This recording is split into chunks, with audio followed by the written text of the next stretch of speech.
Looky here. Once upon a time there were 4 little rabbits, and their names were Flopsy, Mopsy, Cottontail, and Peter. They lived with their mother in the sandbank, underneath a root of a very big fir tree. "Now, my dears," said Mrs. Old Rabbit one morning, "you may go into the field or down the lane, but don't go where?" Mr. McGregor's garden. Mr. McGregor's garden. "Your father had an accident there, and what happened?" "He was put into a pie. He sure was. Now run along and don't get into mischief. Very good. I'm going out." Then Mrs. Old Rabbit took a basket and her umbrella and went through the woods to the baker's. She bought a loaf of brown bread and loaf of brown bread and 5 currant buns. Flopsy, Mopsy, and Cottontail, who were good little bunnies, went down the lane to gather blackberries. But Peter, what'd he do?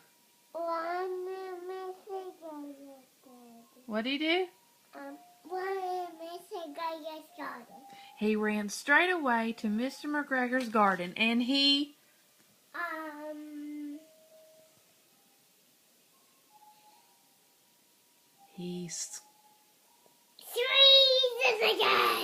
squeezed under the gate. Very good.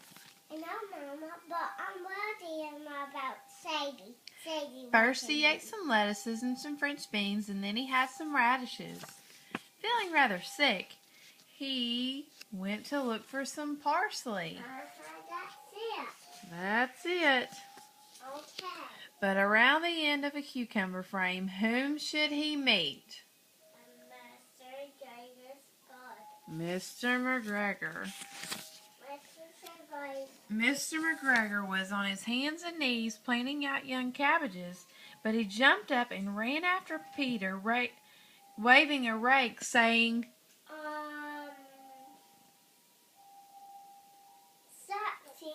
"Stop, thief." Very good. Peter was most dreadfully frightened. He rushed all over the garden, for he had forgotten the way back to the gate. He lost one of his shoes amongst the cabbages, and the other shoe amongst the what? The potatoes. Very good. After losing them, he ran on 4 legs and went faster, so that I think he might have gotten away altogether if he had not unfortunately ran into a gooseberry net and got caught by some large buttons on his jacket. It was a blue jacket with brass buttons. Quite new. Peter gave himself up for lost and shed big tears, but his sobs were overheard by some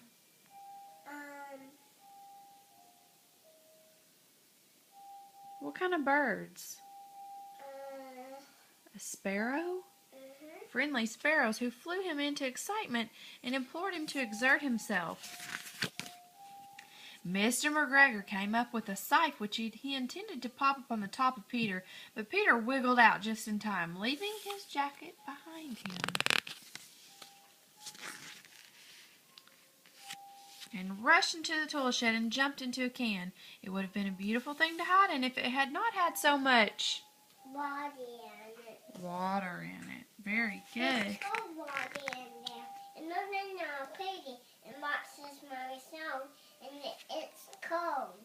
We can't go swimming down. Cold water. It's cold water just like my bathtub. And he tried to put his foot upon Peter, who jumped out of the window, upsetting 3 plants. The window was too small for Mr. McGregor, and he was tired of running after Peter. He went back to his work. Peter sat down to rest. He was out of breath and trembling with fright. He had not the least which idea to go. Also, he was very damp with sitting in that can. After a time, he began to wonder about going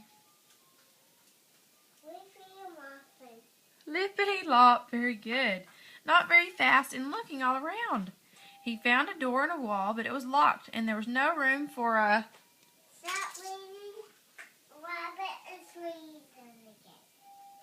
fat little rabbit to squeeze underneath. Very good, Demi. An old mouse was running in and out over the stone doorstep, carrying peas and beans to her family in the wood. Peter asked her the way to the gate, but she had such a large pea in her mouth she could not answer. She only shook her head. Peter began to cry. Just a minute. Then he tried to find his way straight across the garden, but became more puzzled. Presently he came to a pond where Mr. McGregor filled his water cans. A white cat was staring at some goldfish. She sat very still, but now and then the tip of her tail twitched as if it were alive. Peter thought it was best to go away without speaking to her. He had heard about the cats from his cousin, little Benjamin Bunny. He went back towards the tool shed, but suddenly, quite close to him, he heard the noise of a hoe. Scratch, scratch. Peter shuddered underneath the bushes. But presently, as nothing happened, he came out and climbed upon a wheelbarrow and peeped over. The first thing he saw was hoeing onions. His back was turned towards Peter. Beyond him was the gate.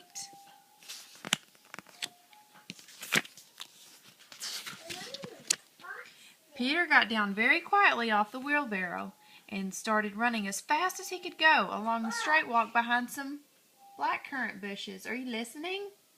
Listen, please. Mr. McGregor caught sight of him at the corner, but Peter did not care. He slipped under the gate and was safe at last in the wood outside the garden. Listen, Mr. McGregor hung up the little jacket and what else? And the suits on Petey and that cat. Yeah, his jacket and shoes for a scarecrow to frighten the blackbirds. Peter never stopped running or looked behind him until he got home to the fir tree. Very good. He was so tired that he flopped down upon the nice soft sand on the floor of a rabbit hole and shut his eyes. His mother was busy cooking. She wondered what he had done with his clothes. It was the second little jacket and pair of shoes Peter had lost in a